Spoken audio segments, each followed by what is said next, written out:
This is a short presentation on the lactic acid system. This is the system that follows the ATP-PC system, and it's usually up to 60 seconds, and I'll explain a little bit about that later on. Okay, to start with, the lactic acid system is known as glycolysis. Now, it's actually referred to as anaerobic glycolysis because the lactic acid system actually happens without oxygen.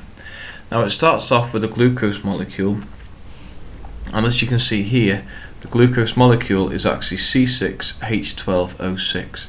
That's 6 carbons, 12 hydrogens and 6 oxygens. So it's quite a complex molecule really. Okay, so our glucose molecule is split by an enzyme. Okay, that chainsaw represents the enzyme. That enzyme cuts it in two. So as you can see here, it represents there's two enzymes. Luckily for you, in the Welsh board, you don't actually need to know the names of the enzymes. But for those people who really do want to, this is glycogen phosphorylase and this is phosphofructokinase.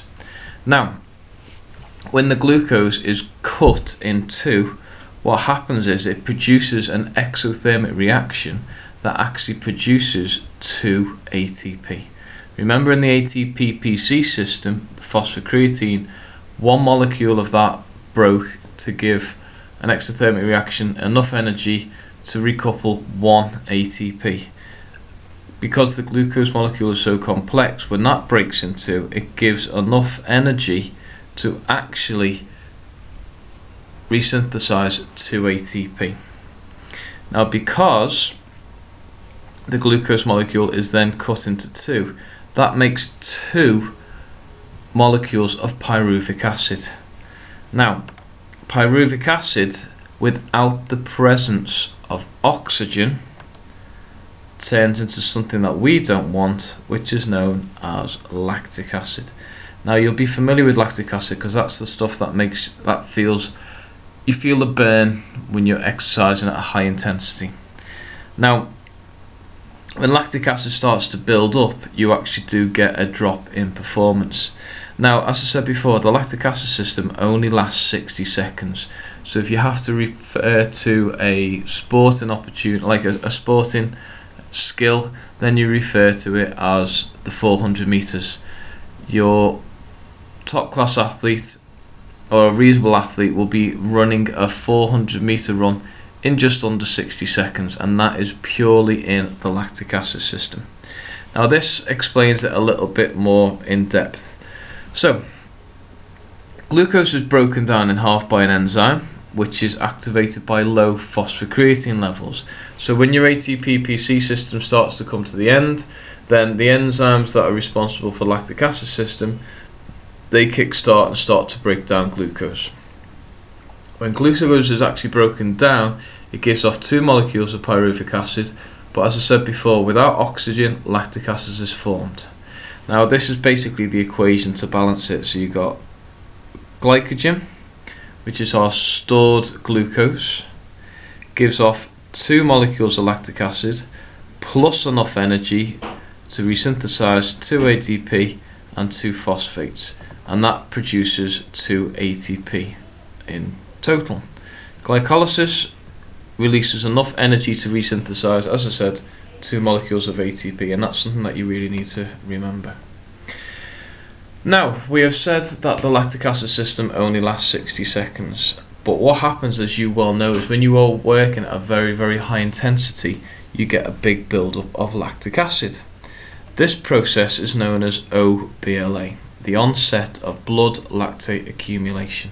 Now, if you look at this graph, you can see that you work at a certain work rate, and when you get to OBLA, that means your body is starting to fatigue.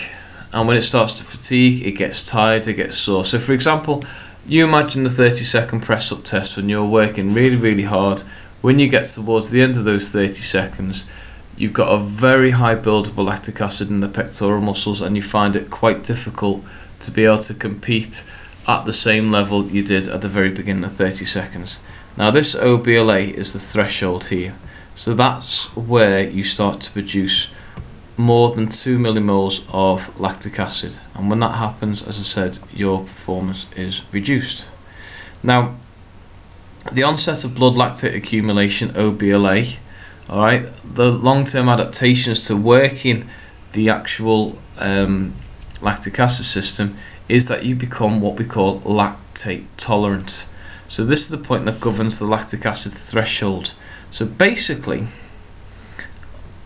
as you see here, an untrained person compared to a trained person, they produce lactic acid at a less work rate. So if they are only working to about 50% of their VO2 max, then when they get to that stage, they start to produce lactic acid. And the more lactic acid they produce, the more they fatigue and the more their work intensity will be reduced. Now, when you are a trained athlete and you've worked a lot intensively in the lactic acid system, what actually happens is you don't start to produce lactic acid until you get to a certain level. So in this trained athlete here, it's about 75% of his VO2 max before he starts to hit OBLA, and then his performance will then be reduced. So they can train and train and push it until the lactate levels get that high that they literally come to failure. So when you're making notes, can you have a little think of what fitness test would this graph actually represent? What tests have you done fairly recently at the beginning of the year when you've had some people have hit OBLA earlier than others? Now, to recap, the whole OBLA and lactic acid system is glucose is broken into two via an enzyme, gives off enough energy to resynthesize 2 ATP, and the byproduct is lactic acid. End of. If you work at the highest intensity you can, the lactic acid system will last 60 seconds. When that 60 seconds is up, your performance will be reduced. You have to back off the intensity, and then you will go into the aerobic system. Now, the aerobic system is, we will talk a lot more in depth in a few weeks, but that can be during recovery, or that can be during when your intensity has been reduced.